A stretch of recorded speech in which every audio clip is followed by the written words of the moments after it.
अस्सलाम वालेकुम नाजरीन, प्रोग्राम न्यूज़ व्यूज़ में आपको खुशामदीद कहूँगी और मैं हूँ आपकी मेज़बान पलवश शाह महमूद। तो नाजरीन, हुकूमत और पाकिस्तान तहरीक इंसाफ के माबैन जो मुज़ाकरात का चौथा दौर है वो कब होगा, अब तक तारीख का तयन नहीं हो सका। लेकिन इस बात का कभी इम्कान जाहिर किया जा रहा है कि मुज़ाकरात का जो चौथा दौर है वो 27 से 28 जनवरी तक हो सकता है, जिसमें हुकूमत पाकिस्तान तहरीक इंसाफ के तहरीरी तौर पर पेश किए गए मुतालबात का जवाब भी देगी। सरबराह जमीयत उलमा इस्लाम फ़े मौलाना फजलुर रहमान के हवाले से अगर बात की जाए तो उन्होंने कहा है कि हुकूमत और पीटीआई मुज़ाकरात में बज़ाहिर कोई पेशरफ नहीं आ रही। उन्होंने मज़ीद कहा है कि पुरुमीद रहेंगे कि अल्लाह इन मुज़ाकरात को कामयाब भी करे। साथ ही बानी पीटीआई को 190 मिलियन पाउंड केस में 14 साल की सज़ा तो हो गई, लेकिन अब तक हुकूमत और पाकिस्तान तहरीक इंसाफ की जानिब से एक दूसरे पर इल्ज़ामात लगाने का सिलसिला भी जारी है। आज भी वफाकी वज़ीर अता तारड़ ने पीटीआई पर तनकीद के निश्तर चलाए। कहा कि ये इस्लामी टच मजहब कार्ड इस्तेमाल करके झूठ बोलते हैं, मजहब के पीछे छुपकर बचने की नाकाम कोशिश भी की जा रही है, जबकि पीटीआई इस फैसले को सियासी फैसला करार दे रही है। इस तमाम तर सूरत हाल पर और जो पहलू मेरे इंट्रो में रह गए उन तमाम तर मौज़ूआत पर आज के प्रोग्राम में गुफ्तगू करेंगे। हमारे साथ लाइन पर मौजूद हैं दो मुअज़्ज़ज़ मेहमान। ज्ञानचंद साहब पीपल्स पार्टी की रहनुमाई करेंगे और शाहनवाज जदून साहब जो कि तहरीक इंसाफ से हैं। दोनों मुअज़्ज़ज़ मेहमानों का बहुत शुक्रिया, आप दोनों ने अपना कीमती वक्त दिया। सबसे पहले जदून साहब आपकी जानिब आना चाहूँगी। तमाम तर सूरत हाल आपके सामने है, एक जानिब मुज़ाकरात चल रही हैं, मुज़ाकरात का चौथा दौर जिसके बारे में ये पेशगोई की जा रही है कि 27 से 28 जनवरी को होने वाला है, वो भी मुतवक्की है और बानी पीटीआई को सज़ा होना एक बड़ी अहम डेवलपमेंट है। आप समझते हैं कि मुज़ाकरात का अमल मुतासिर होगा या मुज़ाकरात कंटिन्यू रहेंगे? क्या कहेंगे? तमाम तर सूरत हाल आपके सामने है। बहुत शुक्रिया वक्त देने का जी। देखिए, बात यह है कि मुज़ाकरात तो बिल्कुल हमने कहा आखिरी हद तक इनके साथ, इनको जो ना वो कहते कि घर तक छोड़ के आएंगे जी, क्योंकि हमें पहले से पता था और हम कह भी रहे थे कि इनके पास कोई इख्तियार नहीं है। पहले तो जब हम इनके साथ आपके जो मुतालबात हैं आप तहरीरी तौर पर हमें दें, अभी तकरीबन 3-4 दिन पहले हमने जो भी हमारे मुतालबात थे, 3-4 जो मेन मुतालबात थे, जिसमें हमारे असीरान की रिहाई, जिसमें 9 मई 26 नवंबर उनके लिए कमीशन बनाना, वो हमने तहरीरी तौर पर इनके हवाले किए हैं, लेकिन ताहाल इस पर कोई पेशरफ नहीं हुई है और हमें नजर भी आ रहा है क्योंकि इस पे होगा भी नहीं, क्योंकि इनके पास इख्तियार है भी नहीं। और इसी दौरान मतलब सबको पता था कि पाकिस्तान जुमे के दिन जो फैसला सुनाया गया इमरान खान साहब के खिलाफ, जो 14 साल एहतसाब अदालत से खान साहब को सजा दी गई, 7 साल उनकी एहलिया का कसूर, बुशरा बीबी का कसूर ये था कि वो इमरान खान साहब की वाइफ है जी, यानी उनका इस केस से ना लेना ना देना। बात यह है कि उस वजह से उनको सजा दी गई कि भाई वो इमरान खान साहब की वाइफ है। अगर ट्रस्टी को, वो ट्रस्टी की मेंबर है, अगर ट्रस्टी को सजा देनी थी तो उस ट्रस्ट में खाली बुशरा बीबी साहिबा तो मेंबर तो नहीं थी ना, बाकी लोग भी थे, तो उनको भी सजा दे देते। फिर जो खान साहब को सजा दी गई तो कैबिनेट से जो पास हुआ था तो पूरी कैबिनेट ने उसको पास किया था। जो फैसला था जो आया था बरतानिया से, जो लिफाफा आया था, तो पूरी कैबिनेट ने पास किया था। तो वो फैसला तो 3-4 दिन पहले हम सबको मालूम था कि भाई क्या होने जा रहा है, क्योंकि जाहिर है कुछ सहाफी ऐसे थे जो इनके मंजूर नजर हैं, उन्होंने 3-4 दिन पहले बोलना शुरू कर दिया था कि इमरान खान साहब को 14 साल और बुशरा बीबी साहिबा को 7 साल सजा होगी। और इसी तरह फिर इनके मंजूर नजर इनके जो लोग हैं, खासकर फैसल वाडा साहब, तलाल चौधरी साहब, तारड़ साहब, उन्होंने भी प्रेस कॉन्फ्रेंस की और उन्होंने भी जज के फैसले से पहले बता दिया है कि खान साहब को 14 साल और बुशरा बीबी साहिबा को 7 साल। यानी ये तो मैं समझता हूं कि उस एहतसाब अदालत जज के मुंह पे तमाचा है, जिनका फैसला उनके पास महफूज था और 5 दिन पहले मार्केट में हर एक के हाथ में वो फैसला है कि खान साहब को ये सजा होगी, क्योंकि ये जो डिले पे डिले टिकट्स खेल रहे थे, ये समझ रहे थे कि खान साहब टूट जाएंगे, खान साहब हमारे साथ बैठ जाएंगे, कोई डील कर लेंगे। लेकिन मैं सलाम पेश करता हूं पाकिस्तान के 25 करोड़ आवाम की तरफ से अपने कायद इमरान खान साहब को कि जिस तरह वो खान साहब के साथ खड़े हैं, और खान साहब ने इनके हर उस ऑफर को टुकरा दिया। इन्होंने खान साहब को यह ऑफर भी की कि भाई हम आपको बलीगाला शिफ्ट करते हैं। इन्होंने खान साहब को यह ऑफर की कि हम आपको फेडरल में गवर्नमेंट भी देते हैं। इन्होंने ये ऑफर भी की कि फॉर्म 45 के जरिए जो आपके लोग जीते हुए थे और जिनसे वो मैंडेट हमने चीन के, मुस्लिम लीग नून के और पीपल्स पार्टी और एमक्यूएम के हवाले किए, कह रहे वो भी वापस करते हैं। सही। लेकिन आप अपने मौकिफ में, अपने उसमें थोड़ी सी लचक पैदा करें। खान साहब ने कहा कि जो कानूनी रास्ता होगा वो रास्ता मैं लूंगा। सही। मैं पाकिस्तान अवाम पे उस पर कोई कंप्रोमाइज नहीं करूंगा। इसीलिए इन्होंने डर के मारे फिर वो फैसला जो पहले से इनको जाहिर हम सबको पता था वो इन्होंने सुना दिया है। इंशाल्लाह उसके खिलाफ हम जा रहे हैं हाई कोर्ट में। सही। और हाई कोर्ट में उसके खिलाफ हम जा रहे हैं और अपील दायर कर रहे हैं। जिस तरह तोशाखाना में हमें उम्मीद है कि तोशाखाना का एक झूठा मुकदमा बनाया गया था, उसमें खान साहब को सजा दी गई। इद्दत केस, उसमें भी खान साहब को सजा दी गई थी। हाई कोर्ट से हम सुरखरू हुए। इंशाल्लाह में उम्मीद है कि अलकादर यूनिवर्सिटी, खान साहब का कसूर क्या था, अलकादर यूनिवर्सिटी है क्या? आज तक तो ये लोग यहाँ पर जो बैठे में दोनों पार्टियां, बल्कि सारी पार्टियां, एक दो को छोड़ के बाकी सारी पार्टियां, उन्होंने यहां से लूट के दुबई ले गए, लंदन ले गए, ऑस्ट्रेलिया में जजीरे खरीदे, लेकिन यहाँ के अवाम के लिए उन्होंने कुछ नहीं किया। ये वाहिद लीडर है, उनका कसूर ये है कि उन्होंने पाकिस्तान के अवाम को 3 शौकत दिए। पाकिस्तान के गरीब तुलबा की यूनिवर्सिटी बनाई, जिसमें सीरतुन नबी सल्लल्लाहु अलैहि वसल्लम पढ़ाया जाएगा, जिसमें सहाबा कराम के जिंदगी के बारे में पढ़ाया जाएगा। जो हमारे नौजवान हैं उनको दुनियावी तालीम के साथ साथ दीनी तालीम भी दी जाएगी। ये उनका कसूर था। अलकादर यूनिवर्सिटी जो खान साहब ने बनाई, ना 1 रुपए का फायदा है खान साहब को उससे, ना बुशरा बीबी को 1 रुपए का फायदा है। वो एक फलाई इदारा है, जिस तरह शौकत खानम, जिस तरह नमर यूनिवर्सिटी। लेकिन ये उनका कसूर ठहरा कि उन्होंने पाकिस्तान के गरीब अवाम के बच्चों के लिए ये कारनामा क्यों सर अंजाम दिया है। इसीलिए उसके पादाश में इन्होंने खान साहब को 14 साल सजा और उसकी बेगम को, जो खान साहब की बेगम है, उनको 7 साल सजा दे दी। ठीक है जदून साहब, तहरीक इंसाफ का मौक़िफ़ हम तक पहुंच गया। ज्ञानचंद साहब, आपकी जानिब आना चाहूंगी। दी गई डेडलाइन 31 जनवरी तक, आप समझते हैं कि मुज़ाकरात किसी नतीजे पर पहुंचेंगे? चौथी बैठक होने वाली है मुज़ाकरात की, जो कि 27 से 28 जनवरी को मुतवक्की है। साथ ही बैकडोर राब्ते भी चल रहे हैं। तमाम तर सूरत हाल आपके भी सामने है, इत्तेहादी हैं आप हुकूमत के। समझते हैं कि मुज़ाकरात किसी एक नतीजे पर पहुंचेंगे? देखिए, मुज़ाकरात का नतीजा खिस होना डिपेंड करता है पीटीआई पे। ठीक। पीटीआई मुज़ाकरात को कैसे आगे ले जाना चाहती है। अगर वो चाहती है कि इनका जो करप्शन का पूरा जो फल, जिसमें सजाएं आ रही है, वो सब इनको छोड़ दिया जाए।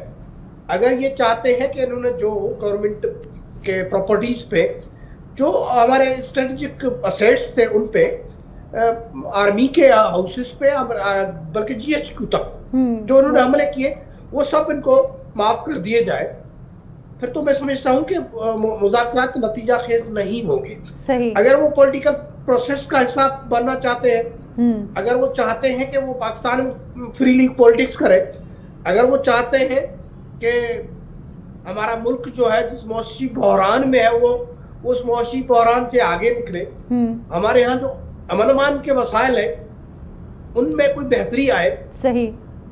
और हमारा जो पॉलिटिकल सिस्टम है, जो इलेक्टोरल सिस्टम है, उसमें कुछ रिफॉर्म्स आए, तो यकीनन ये ऐसी चीजें हैं जो पीटीआई के एजेंडा ना भी हो तो भी पीपल्स पार्टी की तो कम से कम एजेंडा तो ये है कि मुल्क को मसाइल से निकालना। असल पॉलिटिक्स वही है। और इस पॉलिटिक्स के लिए, इस जमहूरियत के लिए, इस जमहूरी सुपरमेसी के लिए, लोगों के आवाज के लिए पीपल्स पार्टी ने हमेशा अपनी जदोजहद की है, लड़ाई लड़ी है, मारे खाई है। जहाँ तक के पीपल्स पार्टी ने इस जमहूरी जद्दोजहद में खून भी किया है। तो सही। तो मैं समझता हूँ पीपल्स पार्टी भी चाहेगी कि ये मुज़ाकरात कामयाब हो। अगर इनकी एजेंडा ये है कि उन्होंने जो भी किया है वो सब गुलाम को माफ करके कि दूध में धुले हुए बनाकर फिर लाडले बनाकर लाया जाए, तो लाडले अब ये नहीं बन सकते। सही। इसलिए नहीं बन सकते क्योंकि ये जब लाडले बनाए गए, इनके पूरे के पूरे पेज मिलाकर बिठाया गया, इनको पार्लियामेंट को चलाने के लिए, इनको साथ इत्तेहादी बिठाने के लिए भी हमारी इस्टेब्लिशमेंट ने रोल प्ले किया, जिसकी शायद इमरान खान भी देता है और इस्टेब्लिशमेंट के लोग भी देते हैं कि इमरान खान तो कुछ नहीं कर सकता था, कोई बिल भी पास होना होता तो मेंबर्स हमें पूरे करने होते थे। ज्ञानचंद साहब, बैकडोर रास्ते को नहीं मिलनी। ज्ञानचंद साहब, जो अभी रिसेंटली मुलाकातों का आपने भी सुना होगा, आप भी अवेयर होंगे, बैकडोर रास्ते और एस्टैब्लिशमेंट से मुलाकातें, आप नहीं समझते कि अभी भी लाडला बनने के कुछ इम्कानात हैं? एक्सपेक्ट किया जा रहा है कि अभी भी लाडलापन दिखाया जा सकता है? देखिए, मैं समझता हूँ कि पाकिस्तान में कुछ भी मुमकिन है, लेकिन इतनी सारी गलतियों के बावजूद अगर उनको लाडला बनाया गया तो मेरा ख्याल है ये मुल्क दुश्मनी होगी। अब ये मुल्क इस किस्म के हरकत का मुतमिल नहीं हो सकता। अब पाकिस्तान को जरूरत है तो फेयर एंड फ्री इलेक्शंस की जरूरत है। यहाँ पे जो भी जीत कर आए उसको इख्तियार दिया जाए।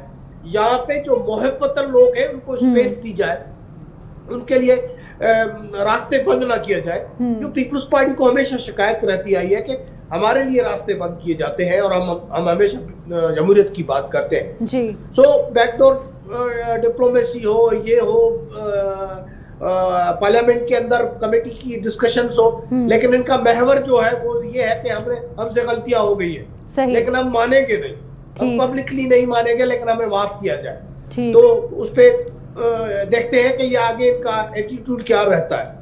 अगर वो समझते हैं कि हमने मनमानियां भी की है और मस्तियां भी करेंगे, तो मेरा ख्याल मस्तियां इनकी अब नहीं चलनी है, इनको फेयर एंड फ्री तो होकर आना पड़ेगा। इनने जो गलतियां की है वो तस्लीम भी करना पड़ेगी और उनके लिए माफी तलाफी भी करनी पड़ेगी। इस तरह से नहीं हो सकता कि वो बैकडोर चैनल्स हो या फ्रंट डोर से हो, पार्लियामेंट के अंदर हो या पार्लियामेंट से बाहर मुज़ाकरात हो।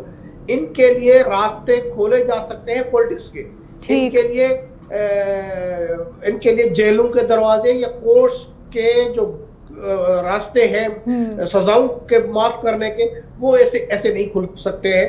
इनको ये भुगतना पड़ेगा जो जिनका किया था है। सही। जदून साहब, आपकी जानिब आना चाहूँगी। बहुत सारे क्योज चल रहे हैं इस वक्त मुल्क में। एक जानिब आप देख रहे हैं कि मुज़ाकरात का अमल जारी है, मुज़ाकरात नतीजा खेज साबित नहीं हुए, या फिर यूँ कह सकते हैं कि किसी एक पॉइंट पर नहीं पहुँचे। साथ ही बानी पीटीआई को 190 मिलियन पाउंड केस में सज़ा हो जाती है। और इसके साथ साथ जो सबसे इम्पॉर्टेंट बात कि पीटीआई के जो चेयरमैन हैं बैरिस्टर गौहर साहब, उन्होंने मुलाकात की आर्मी चीफ से और कहा यह जा रहा है, कुछ जो सीनियर सहाफ़ी हैं उनकी जानिब से कहा गया कि एक मुलाकात तो सबके सामने हुई, लेकिन एक मुलाकात 2 मिनट की अलग से भी हुई। क्या एनआरओ मांगा जा रहा है? क्या सिचुएशन चल रही है पीटीआई की जानिब से? आप लोगों का एक्चुअल मुतालबा क्या है इस वक्त, या फिर आप लोगों का जो डेस्टिनेशन मैं जानना चाहती हूँ कि वो क्या है? आप लोग क्या करना चाह रहे हैं इस वक्त? देखिए, अभी मैं ये जो मेरे भाई हैं पीपल्स पार्टी की, इनकी गुफ्तगू सुन रहा था जी। ना हमने अल-जुल्फ़िकार बनाई, ना हमने ये कि जायज़ अगवा किए, ना हमारे हाथ किसी के खून से रंगे हुए हैं। सही। हम एक जमहूरी पार्टी हैं, हमारी एक स्ट्रगल है, 28 साल स्ट्रगल है यहाँ पर ग्रास रूट से। जो ये वाहिद लीडर है जो मैं समझता हूँ कि पाकिस्तान के खित्ते से लोगों की हिमायत हासिल है, चाहे वो खैबर पख्तूनख्वा हो, चाहे वो बलूचिस्तान हो, पंजाब हो, सिंध हो, कश्मीर हो या गिलगित बल्दिस्तान। ये वाहिद आदमी लीडर है जिनको पूरे पाकिस्तान की आवाम की ताईद हासिल है। अल्हम्दुलिल्लाह, हमें अपने कायद इमरान खान पर फख्र है, हमें अपने वर्करों पे फख्र है। हम जमहूरी लोग हैं, हमने जो भी स्ट्रगल की या जो भी स्ट्रगल कर रहे हैं आईन और कानून के दायरे में रहते हुए कर रहे हैं। ना हम कोई जायज़ अगवा कर रहे हैं, ना कोई MIJ कर हैं, ना हमने कोई अल-जुल्फ़िकार नामी कोई ऐसी तंजीम बनाई है जिनके हाथों पर बेगुनाह लोगों का। दूसरी बात आपने की कि बैरिस्टर गौहर साहब से इन्होंने मुलाकात की, आर्मी चीफ ने मुलाकात की थी, उन्होंने कुछ मुतालबात उनके आगे रखे थे कि आप खान साहब के साथ बैठ के कर ले कि अगर ये मान ले तो ये सजा जो खान साहब को दे रहे हैं ये सजा नहीं देंगे। सही बात ये है कि वो मुतालबात जब खान साहब के सामने रखे तो खान साहब ने कहा कि मैं किसी हाल पे कंप्रोमाइज नहीं करूंगा, जो आईन कानूनी वो होगा उसी पे चलूंगा। तो बिल्कुल इन्होंने उनके सामने मुतालबात रखे थे बैरिस्टर गौहर साहब के सामने, और वो मुतालबात जब खान साहब ने नहीं माने तो इन्होंने 17 तारीख को खान साहब के खिलाफ फैसला सुना दिया। जी सही। जदून साहब, पीटीआई इस वक्त बड़ी कॉन्फिडेंट नजर आ रही है 190 मिलियन पाउंड में, जब 14 साल की सजा हुई है बानी पीटीआई को, 7 साल की सजा हुई है बुशरा बीबी को। इसके बावजूद इतने कॉन्फिडेंस में होना एक बाकी पार्टीज के लिए या फिर आवाम के लिए सवालिया निशान है। आप समझते हैं कि हाई कोर्ट से अगर रुजू किया जाए तो हाई कोर्ट से रिलीफ मिलेगा बानी पीटीआई को, और इस कॉन्फिडेंस का रीजन क्या है? देखिए, बात यह है कि हम इसलिए कॉन्फिडेंस के साथ है कि ये केस सरासर झूठ पे मबनी है। सही। सबको पता कि जो पैसे बरतानिया से आए थे वो सुप्रीम कोर्ट के अकाउंट में जमा हुए, ना वो खान साहब के जेब में गए, ना वो बुशरा बीबी साहिबा के जेब में गए, ना किसी और के जेब में गए। लेकिन जदून साहब, ये बात प्रूव तो नहीं कर सकी ना पीटीआई, इसी वजह से सजा सुनाई गई, ये बात प्रूव तो नहीं कर सके। उन पैसों पर 20 अरब रुपए इंटरेस्ट ये ले चुके हैं, वो सुप्रीम कोर्ट के अकाउंट में जमा हुए थे, और सुप्रीम कोर्ट ने वो पैसा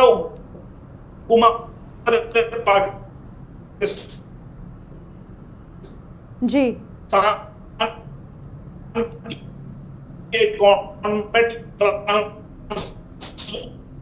है, तो जाहिर इस बुनियाद को खान साहब गई हैं, खान साहब बेकसूर हैं, खान साहब नहीं, ना उस पर कोई करप्शन का पूरा फैसला आप पढ़ ले, उसमें कहीं भी नहीं लिखा कि खान साहब ने करप्शन की है, कहीं भी नहीं लिखा है। दूसरी बात है कि अलकादर ट्रस्ट 1 साल पहले इसकी जमीन 1 साल पहले, इससे पहले 1 साल पहले इसका काम शुरू हुआ था। ये नहीं कि ये पैसे सुप्रीम कोर्ट के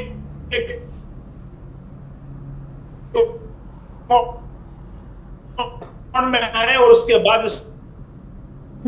साहब करने के लिए इन्होंने एड़ी चोटी का जोर लगा के और एक झूठा केस बना के और अपने मसलन जिस जज पे सुप्रीम कोर्ट बाकायदा वो कह चुकी है कि भाई इसका दिमागी तवाज़ुन सही नहीं है जी, उस जज को करा के और उनसे फैसला खान साहब के खिलाफ सुनवा दिया गया। बल्कि सुना क्या दिया, 2 फैसले लिखे गए थे। आज तो सारा मीडिया बोल रहे हैं, आज सारे एंकर बोल रहे हैं कि 2 फैसले पड़े हुए थे, एक खान साहब के बरियत का फैसला, दूसरा खान साहब को सजा सुनाने का फैसला। इन्होंने कहा कि अगर खान साहब हमारे साथ कंप्रोमाइज कर ले, खान साहब हमारे साथ बैठ जाए तो हम बरी कर देंगे, अगर खान साहब ना बैठे तो हम सजा दे देंगे। वो तो पूरी दुनिया को पता लग गया कि भाई वो 2 फैसले थे, 2 लिफाफे। जी सही सही। ज्ञानचंद साहब, आपकी जानिब आना चाहूंगी। बैकडोर राब्तों से यकीनन आप बखूबी अवेयर होंगे, बैकडोर राब्ते भी चल रही हैं, मुज़ाकरात फ्रंट फुट पर भी चल रही हैं। क्या हुकूमत इन तमाम तर मामलात से जो बैकडोर राब्तों के सूरत में हम देख रहे हैं, इनसे खौफजदा या किसी भी सूरत में कहीं परेशान नज़र आ रही है आपको? क्योंकि आप भी हुकूमत के इत्तेहादी हैं, क्या हुकूमत में ये एक प्रेशर या फिर ये एक खौफ पाया जा रहा है इस वक्त कि अगर बैकडोर राब्ते हुए और पीटीआई के तमाम तर मुतालबात बैकडोर की सूरत ही पूरे हो गए तो हुकूमत की उस वक्त वैल्यू तो कोई नहीं रहेगी? क्या समझते हैं आप? देखिए, ये पॉलिटिक्स है। इस पॉलिटिक्स में हमारे मुल्क ने कई नशेब व फराज देखे जी। इस पॉलिटिक्स में कुछ भी मुमकिन होता है। हमारे मुल्क के मफाद में क्या है नहीं है, लेकिन हम जिन हालात से गुजर रहे हैं उसका नतीजा है कि हमने फैसले सही नहीं किए। अभी भी वक्त है कि हम फैसले सही करें। इमरान खान हो, उसकी पार्टी हो या और पार्टीज हो, इन पार्टीज को लोग पॉलिटिक्स करने दी जाए। जिम्मेदारों का काम है कि वो अपने अपने डोमेन में रहकर अपना काम करें। यही पाकिस्तान की जरूरत है। जहां तक इनका ताल्लुक है तो किस खुशी में उस अकाउंट में, सुप्रीम कोर्ट का भी वो अकाउंट जिसमें मलक रियाज को पैसे जमा कराने थे जी, वो किस खुशी में इमरान खान बंद लिफाफ में कैबिनेट से अप्रूवल लेकर दे देते हैं कि इस अकाउंट में जमा कराओ ताकि मलक रियाज को फायदा हो, और मलक रियाज अल कादर ट्रस्ट वाली जमीन जो है वो इमरान खान को फ्री में दे देता है जी। तो ये तो ना कहे ना कि इमरान खान का उससे इस करप्शन से कोई ताल्लुक नहीं है। इमरान खान पूरे का पूरा उसमें इन्वॉल्व है। सही। एक वजीर आज़म को उसका ट्रस्टी होने की जरूरत क्या थी, उनकी बीवी को ट्रस्टी होने की जरूरत क्या थी, और फिर उनकी कैबिनेट को उसी ट्रस्ट को पैसे देने की क्या जरूरत थी जिसका ट्रस्टी इमरान खान जो प्राइम मिनिस्टर भी है। सही। तो ये तो पूरे के पूरा ये बिल्कुल ओपन केस है। इनसे अगर एनआरओ मिल जाता है बैक डोर से या कहीं फ्रंट डोर से, मुल्क के हालात को देखकर मजबूरियों के तहत इनको कोई रिलीफ भी दिया जाता है तो वो अलग चीज है, वरना तो ये इसमें पूरी तरह से फंसे हुए हैं। बाकी गवर्नमेंट को क्या एतराज हो सकता है? अगर गवर्नमेंट को हो भी सही, पीपल्स पार्टी को तो कोई एतराज नहीं है। पीपल्स पार्टी तो कह रही है कि पीटीआई वाले भी बैठ जाए, पीपल्स पार्टी वाले बैठ जाए, गवर्नमेंट नून वाले बैठ जाए, मौलाना फजल रहमान को भी बिठाओ जिसको ये कभी डीजल का नाम देते थे, किसी को चोर, किसी को डाकू, किसी को क्या क्या नाम देते रहते थे, सबके साथ अब घुटने टेक कर बैठे हुए ना। मौलाना के घर में इनकी आनिया जानिया जो है वो पूरी दुनिया देख चुकी है ना। सही। ये फंस गए हैं तो पाँव पड़ने के लिए तैयार है, बातें ये कितनी भी करें, लेकिन ये पाँव पड़ने के लिए तैयार है, लेकिन उनके रास्ते नहीं निकल रहे हैं क्योंकि इनसे गुनाह जो है वो माफ करने वाले नहीं किए। लेकिन फिर भी हम समझते हैं कि पॉलिटिक्स करने दी जाए। इमरान खान अगर गुनाहगार है तो उसको सजा देगी, कोर्टों का काम है, लेकिन इस पॉलिटिक्स को उसमें इन्वॉल्व ना करो, इस मुल्क के हालात को खराब ना करो। ये धरना मार धाड़, हम इस्लामाबाद पे कब्जा करेंगे, हम जेलें तोड़कर इमरान खान को आजाद कराएंगे, ये धाड़े मारना छोड़ दो। खैबर पख्तूनख्वा की हालत क्या है? सबसे ज्यादा अमन अमान तो वहां पे खराब है। आप उस पर ध्यान दो ना, जहाँ पे लोगों का जीना हराम किया हुआ है, जहाँ पे लोग फ्रीली मूव नहीं कर सकते हैं, वहां पे आपकी नजरें नहीं जा रही है।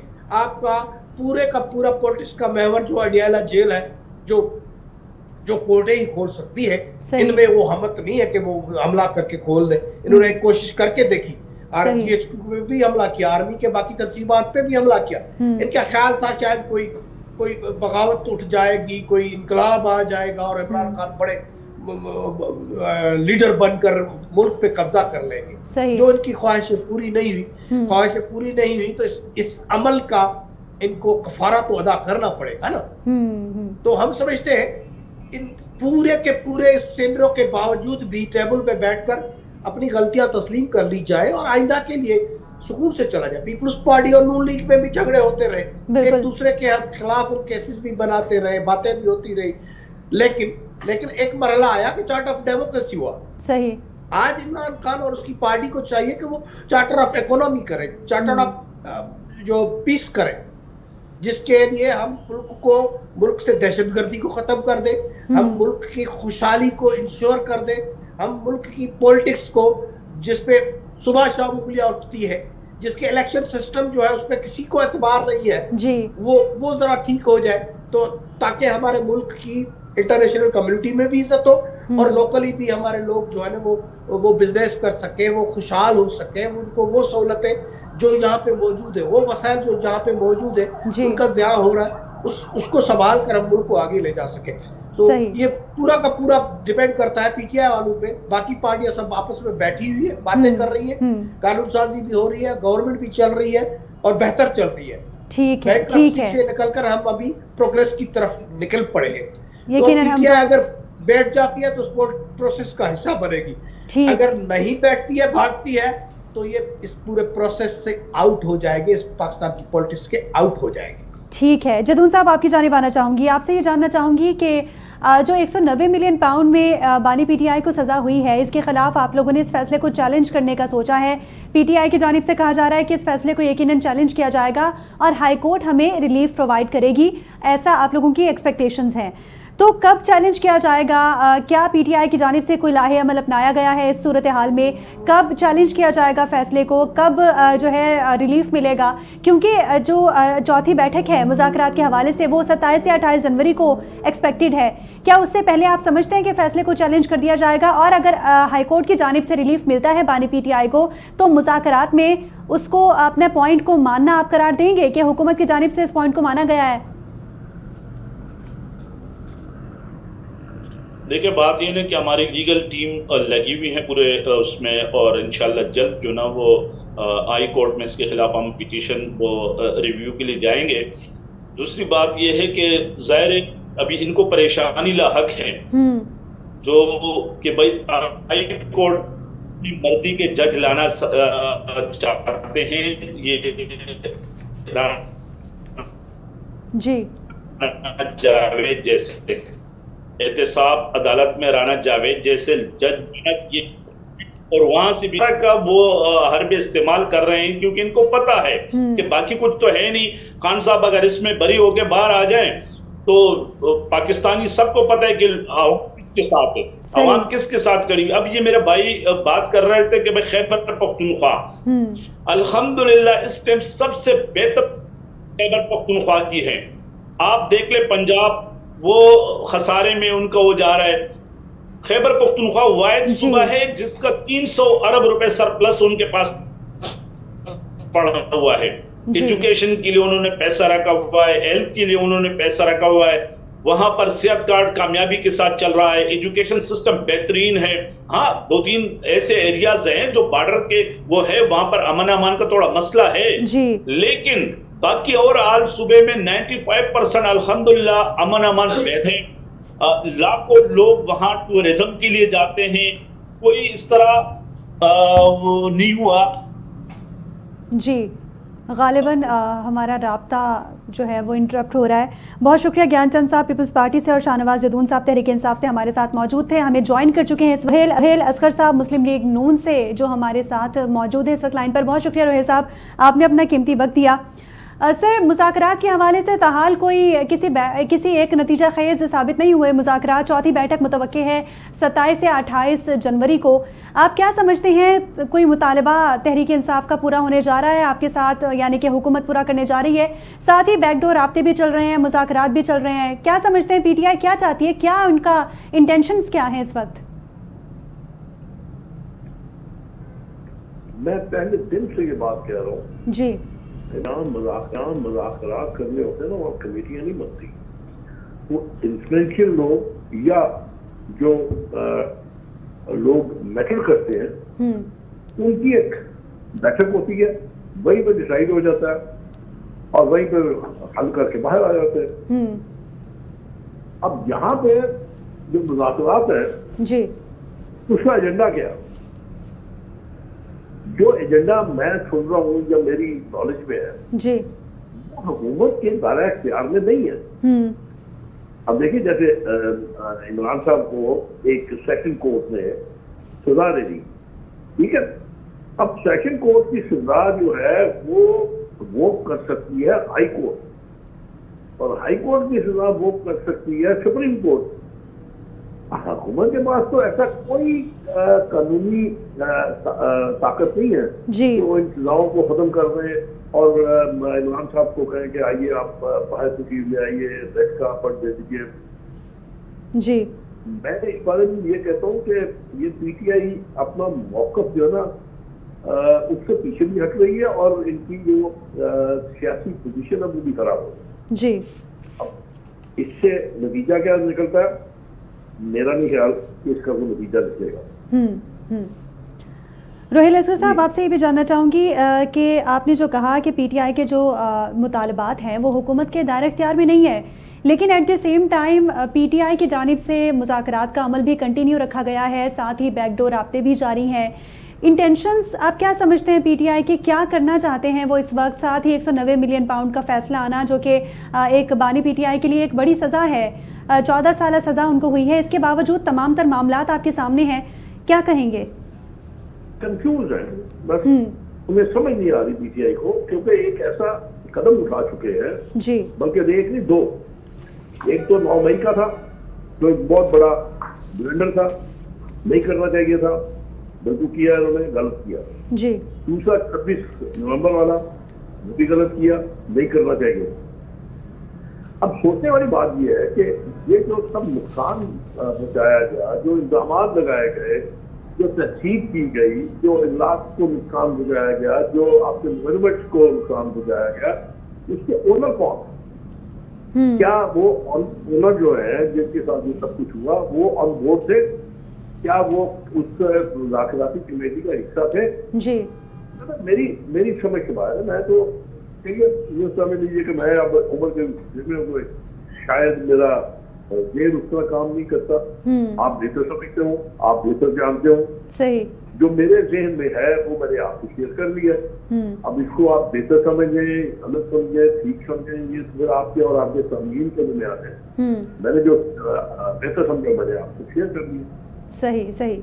नहीं सर, आप यकीनन बहुत तजुर्बा रखते हैं और इसीलिए आपसे हम आपकी राय जानना चाह रहे थे। बताइएगा कि क्या हुकूमत भी परेशान है? पीटीआई की जानिब से जो बैकडोर राब्ते हो रहे हैं इस वक्त स्टैब्लिशमेंट से, हुकूमत खौफजदा या कहीं ना कहीं पे इस वक्त हुकूमत घबराहट का शिकार है कि ऐसा ना हो कि डायरेक्ट बातचीत करके अपने मुतालबात पूरे करवा लिए जाएं?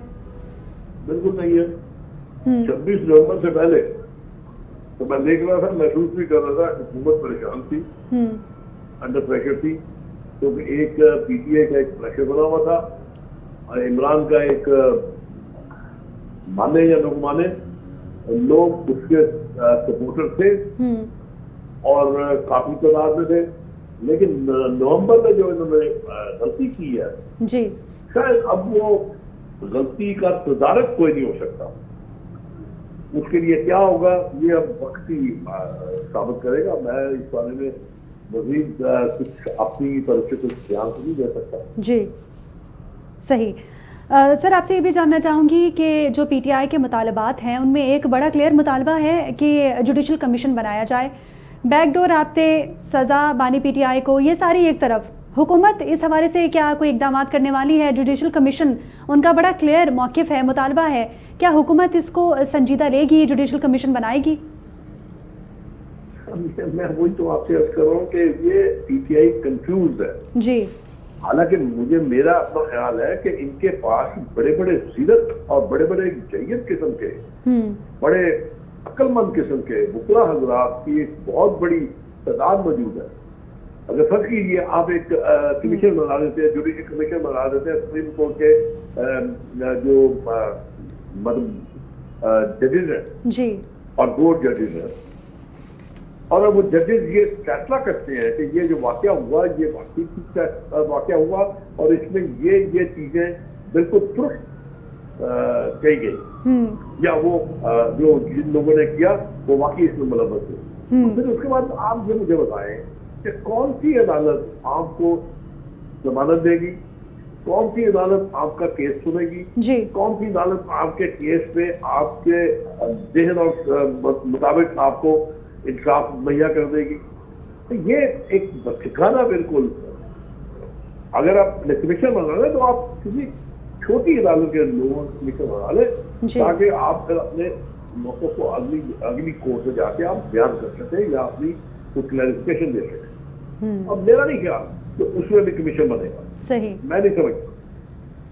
ठीक, बहुत शुक्रिया रोहिल असगर साहब, मुस्लिम लीग नून से आप हमारे साथ मौजूद थे और आपने अपना जो सियासी एक्सपीरियंस है और तमाम तर सूरत हाल है उस पर अपना मौक़िफ़ पेश किया। आपका बहुत शुक्रिया। नाज़रीन, पाकिस्तान में इस वक्त जो सूरत हाल हुकूमत की जानिब से ये मौक़िफ़ अपनाया जा रहा है कि इस वक्त बानी पीटीआई और पूरी पीटीआई की जमात बड़ी कन्फ्यूजन का शिकार है। एक जानिब तो बानी पीटीआई को 190 मिलियन पाउंड केस में सज़ा हुई जो कि 14 साल की सज़ा है, एक अच्छा खासा अरसा बनता है सज़ा का। साथ ही उनकी जानिब से ये कहा जा रहा है कि हम इस जो फैसला है अदालत की जानिब से आया उसको हाई कोर्ट में चैलेंज करेंगे, जो कि बिल्कुल मुनासिब बात है। अगर सज़ा हुई है 14 साल की तो उसको यकीनन चैलेंज भी करना चाहिए। लेकिन साथ ही बैकडोर राब्ते भी चल रहे हैं, मुज़ाकरात को भी कंटिन्यू करने का कहा जा रहा है। इस वक्त पीटीआई की अपनी जानिब से कोई इस वक्त फ़ैसला ऐसा नहीं किया जा रहा है जिससे हुकूमत या फिर अवाम को एक क्लियर तासुर मिल सके कि इस वक्त पीटीआई के क्लियर इंटेंशंस क्या हैं। साथ ही जब ट्रंप की हल्फ बर्दारी की तकरीब होने वाली थी तो ये कहा जा रहा था कि जी बानी पीटीआई को ट्रंप के आने के बाद रिलीफ मिल सकता है, लेकिन ताहाल ऐसा कुछ नज़र नहीं आ रहा। और इस वक्त पीटीआई की जानिब से अगर मौक़िफ़ की बात की जाए तो पीटीआई की जानिब से बार बार हुकूमत पर तनकीद की जाती है कि हुकूमत हमारे मुतालबात को पूरे नहीं कर रही। हुकूमत की जानिब से कहा जा रहा था कि मुतालबात रिटन में दिए जाएँ, जो कि बहुत देर के बाद रिटन में दिए गए। साथ ही ये कहा जा रहा है कि 27 या 28 जनवरी को जो मुज़ाकरात की चौथी बैठक है वो होने वाली है, और अगर इसमें कोई नतीजा ना निकला तो यकीनन पीटीआई अपने मुतालबात या फिर पीटीआई यकीनन अपना कोई दूसरा लाहेअमल अपनाएगी। और हुकूमत इस बात को लेकर बिल्कुल भी खौफज़दा नज़र नहीं आती कि अगर मुतालबात वो पीटीआई के पूरे नहीं करती, जुडिशल कमीशन नहीं बनाती या फिर असीरान की रिहाई कोई यकीनी नहीं बनाती, तो पीटीआई अगला जो भी फैसला करने वाली है, हुकूमत बड़ी पुरुमीद नज़र आती है कि वो यकीनन उसको बहुत अच्छे से टैकल कर लेगी। तो नाज़रीन, प्रोग्राम का वक्त अपने इख्तिताम को पहुँचा। मुझे और मेरी पूरी टीम को इजाज़त दीजिए। अल्लाह हाफ़िज़।